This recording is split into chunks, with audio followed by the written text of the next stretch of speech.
We're working on ScratchJr, which is a programming language for young kids, specifically designed for 5 to 7-year-olds, and is designed with them in mind, so it's developmentally appropriate, and children can create animated stories, interactive games, collages, or anything they imagine. I like ScratchJr because there's so many programs that you could make. It's like you can make your own movie.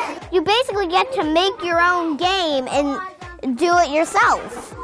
A few years ago, my research group at the MIT Media Lab introduced Scratch, a new programming language that lets kids ages 8 and up create their own interactive stories and games and animations.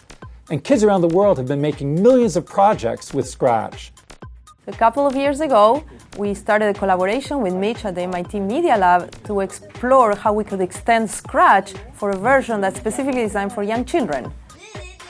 Here's how the game works.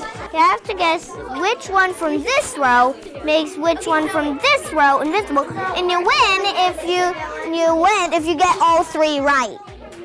Computer programming, or coding, is like a new form of writing, a new type of literacy. Like writing, when people learn to code, they learn new ways of organizing their thinking, new ways of expressing ideas. So when you learn to code, you're learning many other things. You're not just learning to code, you're coding to learn. Now, until now, people have generally seen coding as something very difficult, accessible only to a small subset of the population.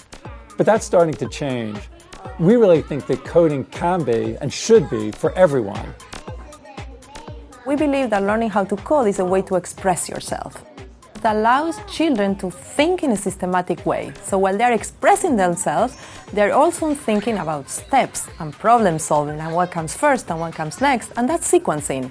And sequencing is an important skill that leads to academic success. Do you know what that does? No, tell me. It makes it wait 50 seconds. Wow, how did you know? There's a clock. And it's set to 50. We designed ScratchJr to match the developmental abilities of young children. We look at cognitive, social, personal capabilities, and we designed the features of ScratchJr to match what young children can do. We work with teachers, we work with children, we work with parents, and we observed what they were able to do, what they were not able to do, and we went back and redesigned ScratchJr many times so it can really be a tool for young children.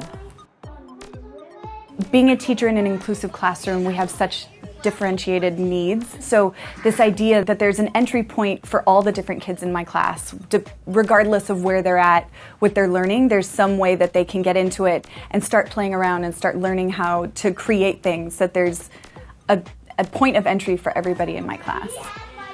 We're now working on a version of ScratchJr for the iPad, and we're really excited to get it out to the world so that young children ages 5 to 7 can start following their imaginations and creating with ScratchJr. We want ScratchJr to be free so that kids from all backgrounds have easy access to it. But that means we need to raise funds to support the development of the software and the resources and support materials. We really hope that you'll be able to help us finish the development of ScratchJr so that young children will be able to learn to code and code to learn.